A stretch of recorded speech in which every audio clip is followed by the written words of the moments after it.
restaurants with friends in the Chinese capital. When I discovered the phrase white people food, I thought this term was quite descriptive. It described a lot of what she already liked to eat. Vegetable and fruit-heavy dishes, light sauces. She doesn't eat white people food every day, but sometimes eating it adds a touch of whimsy to the long week ahead. Emily Fang, NPR News, Taipei.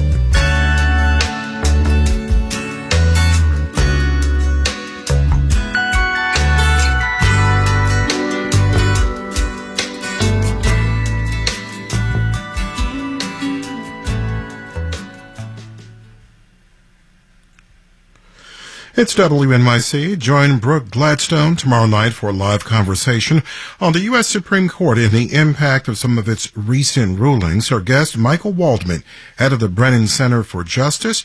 RSVP for free tickets at WNYC.org/thegreenspace. 70 and cloudy right now, a 50-50 chance of showers and thunderstorms today. Mostly cloudy and near 80. Then tomorrow, showers likely and possibly a thunderstorm as well. Mostly cloudy and near 80 again. Once again, 70 and cloudy at 8:50. WNYC is supported by Audible Theater, featuring new performances from Eva Noblezada, Gabriel Byrne, Andre Royo, and more this summer as part of Audible's catalog. More at audible.com/summertheater. Marketplace Morning Report is coming up next, and then in 10 minutes at 9 o'clock, it's the BBC News Hour on WNYC. Let's check in with London to see what they're working on. London, good morning. Good morning, WNYC. I'm Razia Iqbal on today's News Hour. President Putin reasserts his authority after the brief mutiny mounted by Wagner mercenaries. We'll have the latest developments from Moscow and Belarus, and a report on the links between Captagon, the highly addictive drug ravaging the Middle East, and leading members of the Syrian government. BBC News Hour coming up at 9 on WNYC. On the next All of It, Verso Records Volume 1 is not an obscure indie band name.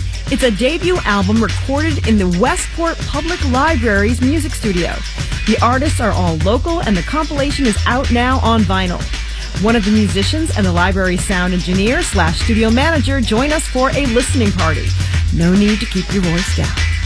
I'm Allison Stewart. Join me for All of It, weekdays at noon on WNYC.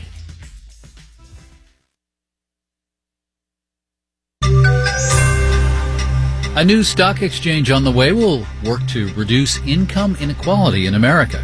Marketplace Morning Report is supported by UiPath, providing organizations the UiPath AI-powered business automation platform. More at uipath.com/marketplace. UiPath, the foundation of innovation.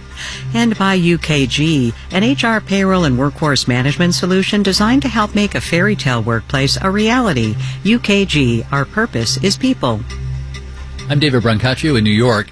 First, states are now off to the broadband races to spend $42 billion in federal infrastructure funding to expand high-speed internet access. The Biden administration published the list on how much each state gets to reduce digital divides. Marketplace's Mitchell Hartman reports. Nearly a quarter of American households don't have high-speed internet at home. Colleen McLean at the Pew Research Center says those least likely to have access are people of color, those with low income and less education, and rural residents.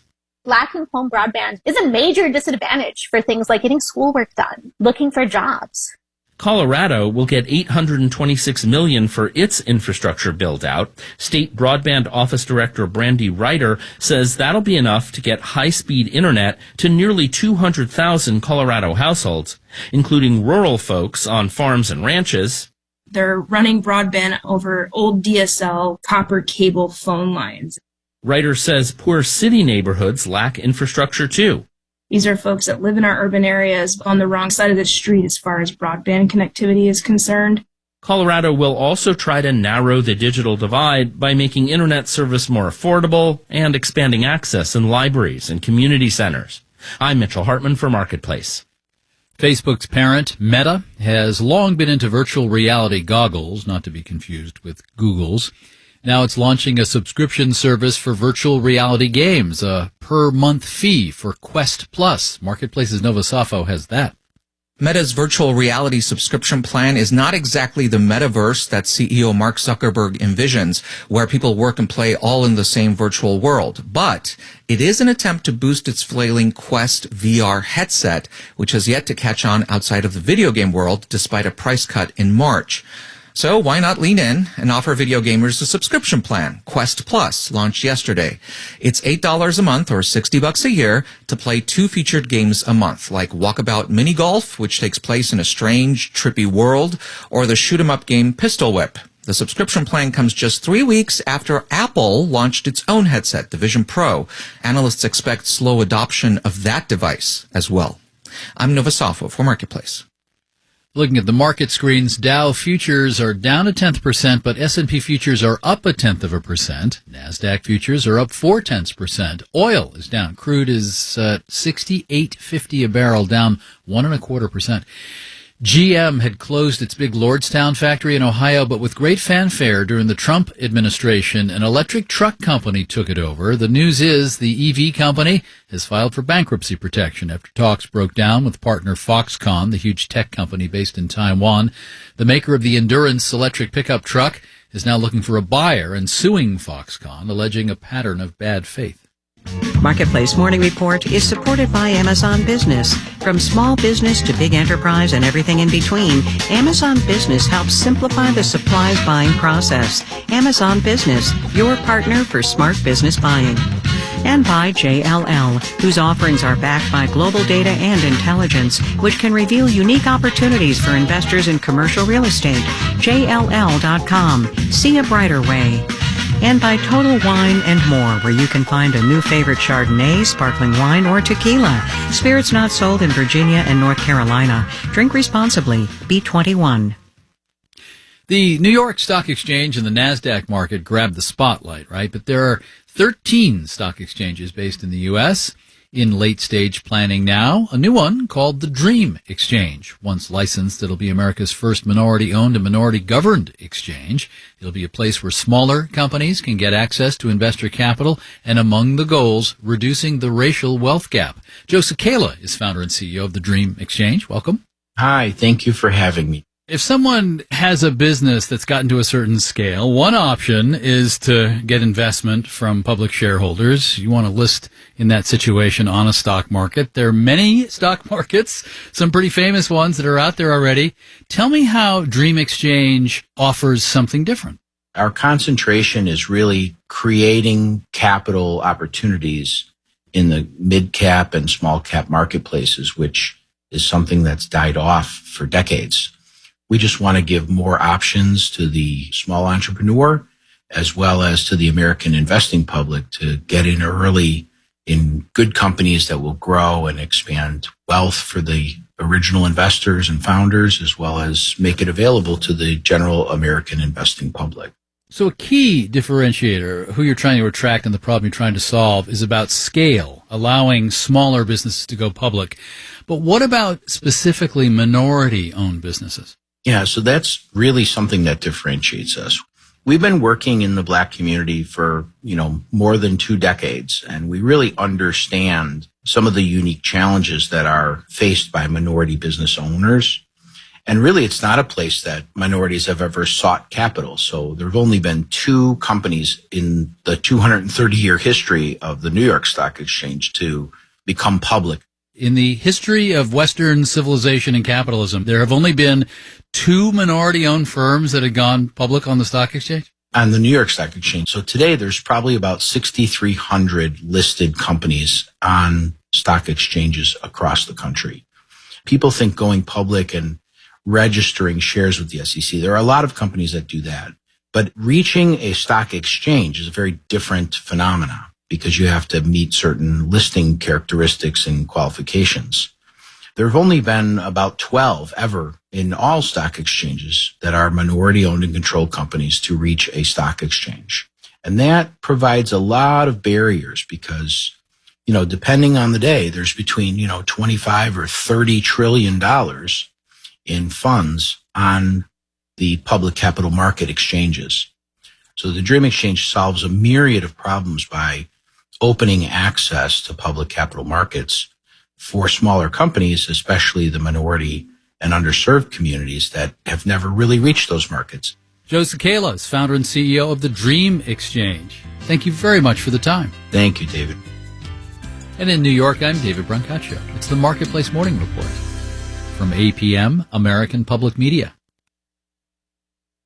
WNYC supporters include Charles P. Rogers, New York bed makers for 7 generations at 17th Street, Manhattan and Route 17, New Jersey. Handcrafted mattresses and beds since 1855. More at charlesprogers.com. Up next, the BBC NewsHour on 93.9 FM and now on AM 820. Today on the Brian Lehrer Show, New Jersey was the first state in the country to mandate that public schools add the climate crisis to their curriculum for kindergarten all the way through 12th grade students. That's at 10 this morning. 70 and cloudy now today. Shower, thunderstorm chances, a high of 79. Tomorrow, shower, thunderstorm chances in 81. Then Thursday, slim chance of showers at 82. This is WNYC, FM, HD, and AM, New York.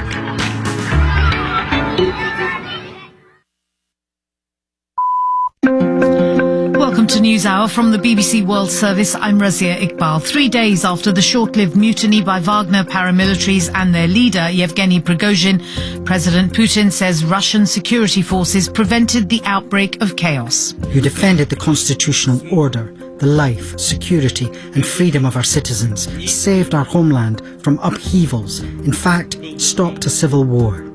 Also, an investigation into how Captagon, a highly addictive psychoactive drug ravaging communities in the Middle East, is closely linked to leading members of the Syrian government.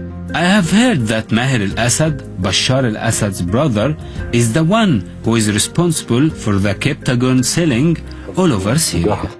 Racism, sexism and elitism are widespread in cricket in England and Wales. We'll hear the evidence. And a rare palm that flowers and bears fruit underground, discovered on the island of Borneo. First, the news. Hello, I'm Eileen McHugh with the BBC News. Days after a short-lived mutiny by Wagner paramilitaries, President Putin has thanked his security forces. Mr. Putin told troops gathered in a square in the Kremlin that they'd stood up to turmoil which would have led to chaos. You